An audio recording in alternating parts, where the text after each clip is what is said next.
First to attempt में मेरा prelims नहीं हुआ था और थर्ड अटैम्प्ट में मेरा फर्स्ट मेंस और फर्स्ट इंटरव्यू रहा। ये ड्रीम मैंने आफ्टर 12th चूज़ कर लिया था। ये ग्रेजुएशन किसी भी सब्जेक्ट में करें, लेकिन जब यूपीएससी का एम क्लियर हो जाए तो आप डेडिकेटेड उसी के लिए स्टडी कीजिए। 12th के बाद आप ज़रूर अपना एम क्लियर कर लीजिए कि एक्चुअल में आपको क्या करना है।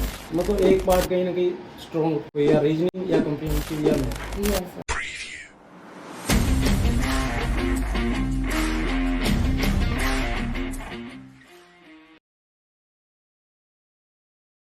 नमस्कार दोस्तों, स्वागत है आपका इंस्पिरेशनल स्टेप्स पर और आगामी आईएएस पर।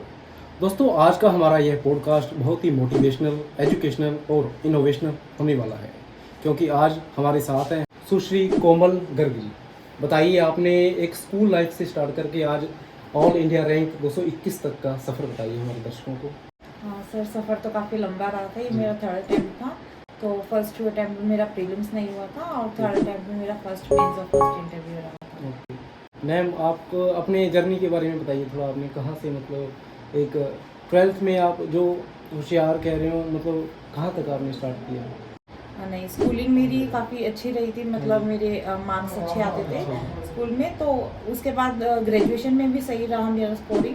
तो जब मेरे प्रीलिम्स फेल हुए थे तो मुझे यही था कि मैंने फर्स्ट टाइम फेलियर हैंडल किया था तब। तो बहुत डिफ़िकल्ट सिचुएशन थी, लेकिन एकेडमिकली वैसे मेरा सही एक्सपीरियंस अच्छा रहा। एक्सपीरियंस नॉलेज के हिसाब से दुनिया के साथ चलते चलते आ गया।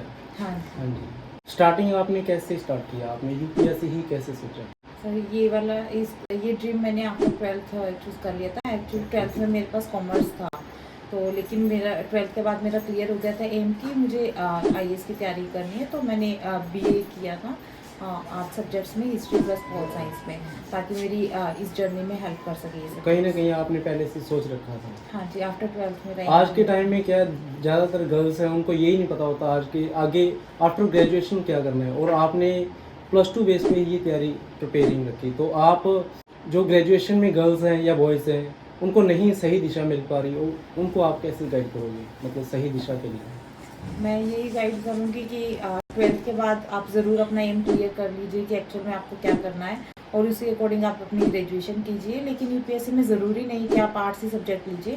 ग्रेजुएशन कोई भी स्ट्रीम में हो, यूपीएससी के लिए आपको अलग से ही तैयारी करनी पड़ती है। तो आप ग्रेजुएशन किसी भी सब्जेक्ट में करें, लेकिन जब यूपीएससी का एम क्लियर हो जाए तो आप डेडिकेटेड उसी के लिए स्टडी कीजिए। ये आपका क्वालिफाई जो यूपीएससी हुआ है अब की बार 2023 का, उससे पहले आपने कितने अटेम्प्ट दिए और कब तक आप प्रयास करते रहे?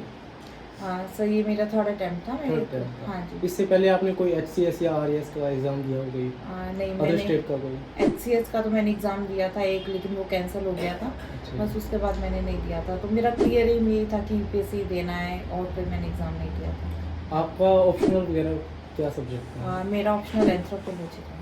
इससे पहले कि यही स्टार्टिंग से ही मेरा ऑप्शनल है। प्री के बारे में थोड़ा बताइए। आपने प्री कहाँ से स्टार्ट किया? मान लो एनसीईआरटी या ओनली कोई टेस्ट सीरीज वगैरह? प्रीलिम्स मेरे लिए काफ़ी हर्डल ही रहा था, क्योंकि मेरे 2 अटेम्प्ट्स पे प्रीलिम्स नहीं हुआ था, और काफ़ी अनसर्टेनिटी भी है प्रीलिम्स में, काफ़ी हार्ड होता जा रहा है। तो उसको लाइटली मत लीजिए। तो मैंने इस अटेम्प्ट में यही किया था कि मैंने टेस्ट सीरीज़ काफ़ी लगाई थी प्रीलिम्स के लिए। कितनी टेस्ट सीरीज लगाई थी आपने? सर, अराउंड मेरे 60 to 65 टेस्ट हो गए थे एक साल में? हाँ जी सर। और सीसेट के बारे में, जो हर्डल बनता जा रहा है आज के टाइम में और ज़्यादा टफ करते जा रहे हैं लोग, बताइए। पहले हम सीसेट की तैयारी भी नहीं करते थे, ऐसा लगता था कि जाकर कर लेंगे, लेकिन अब ऐसा है कि आप सीसेट को भी लाइटली पेपर मत लीजिए, उसकी एकदम डेडिकेटेड। बोर्ड कहता है कि ओनली मतलब 10th तक का सिलेबस आता है सीसेट में, लेकिन अब की बार जो 2023 में हुआ है वो आईआईटी लेवल का मैथ है उसमें। उसके बारे में थोड़ी, जिनका मैथ स्ट्रॉन्ग नहीं है तो मैं कहूँगी कि थोड़ी प्रैक्टिस की ज़रूरत मैथ के है। बारे में थोड़ा ज़्यादा जागरूक करें अपने आप को। हाँ, तो मेरा भी ऐसे मैथ्स इतना ज़्यादा नहीं था, तो जैसे सर्टेन मैंने टॉपिक्स आइडेंटिफाई कर लिए थे कि जो मैं प्रिपेयर कर सकती हूँ, तो उसकी मैंने प्रैक्टिस की थी और वही मैंने क्वेश्चंस अटैम्प्ट करे थे, लेकिन मैंने कॉम्प्रीहेंशन पार्ट को स्ट्रॉन्ग बना लिया था। मतलब एक पार्ट कहीं ना कहीं स्ट्रॉन्ग हो, या रीजनिंग या कॉम्प्रिहेंसिव या मैथ। यस सर, क्योंकि वो क्वालिफाइंग पेपर है, तो वही है कि आप कोई भी 2 सब्जेक्ट स्ट्रॉन्ग कर लीजिए 3 में से, रीजनिंग कॉम्प्रीहेंशन में। ठीक है, मेंस के बारे में थोड़ा बताइए हमारे दर्शकों को। भाई कैसे ऐसे राइटिंग लिखनी चाहिए, कब से स्टार्टिंग करना चाहिए, क्या उसका इंफॉर्मेशन बेसिक मेन बॉडी और कंक्लूजन में, मतलब क्या वास्तविकता लिखनी चाहिए या खुद के भाव लिखने चाहिए? मेंस मेंस का भी राइटिंग स्किल्स है, उसके लिए मैं स्टार्टिंग से तो नहीं कहूँगी कि एकदम आंसर राइटिंग स्टार्ट कर लीजिए।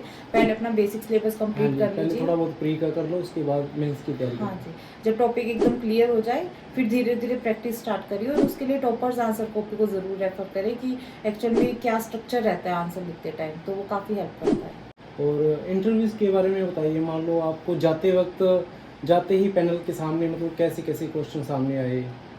थोड़ा मैं जाते ही एक नर्वस बंदा होता है, पहले टाइम जाता है, उसको कैसे-कैसे वो फेस करना चाहिए उनको? इंटरव्यू तो वैसे काफ़ी कोर्डियल था, वो स्टार्टिंग में एज अ कन्वर्सेशन की तरह स्टार्ट करते हैं, उसके बाद वो क्वेश्चन आंसर फॉर्मेट स्टार्ट करते हैं। तो इनिशियल में वो आपको रिलैक्स करवा देते हैं बोर्ड मेंबर्स। क्वेश्चंस तो मुझसे काफ़ी डाइवर्सिफाई पूछे गए थे, इंटरनेशनल रिलेशंस पे भी पूछा था, हरियाणा स्पेसिफिक भी था और सिरसा स्पेसिफिक भी कुछ क्वेश्चंस थे। जहाँ रीजनल। हाँ जी।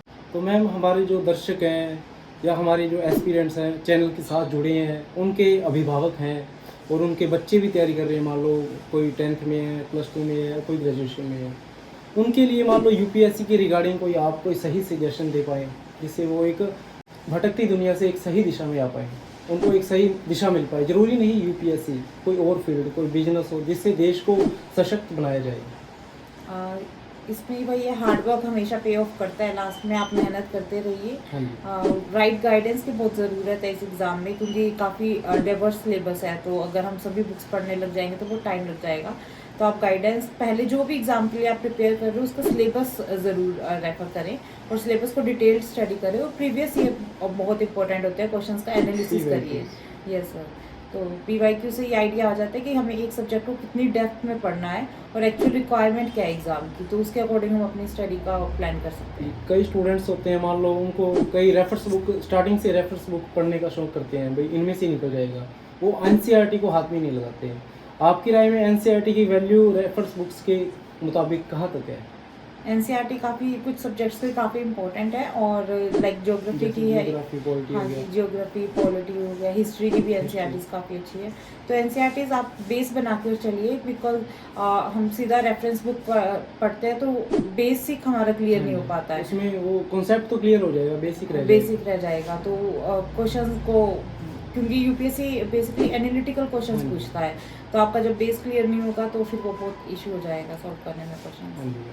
आप अपने बारे में ये बताइए कि आप देश को कहाँ तक आपका मुकाम चाहते हो, आप देश के लिए? मैं सबसे ज़्यादा तो मेरा ये वुमेन एम्पावरमेंट का रहेगा Women कि empowerment। हाँ जी, वुमेन को शिक्षित एजुकेशन भी करें, मिले उनको और जो पॉलिसी आ रही है सरकार की तरफ से वो सही उनको मिल पाए। हाँ जी, तो अवेयरनेस की भी हाँ काफ़ी जी। ज़रूरत है। मैं वुमेन एम्पावरमेंट का और एजुकेशन का मेरा मेन मोटिव रहेगा कि एजुकेशन प्राइमरी क्लास के स्टूडेंट्स को भी ज़रूर मिले, क्योंकि एजुकेशन ही एक ऐसा वेपन है जो हम कोई भी सोशल चेंज चाहिए तो एजुकेशन ही एक माध्यम है।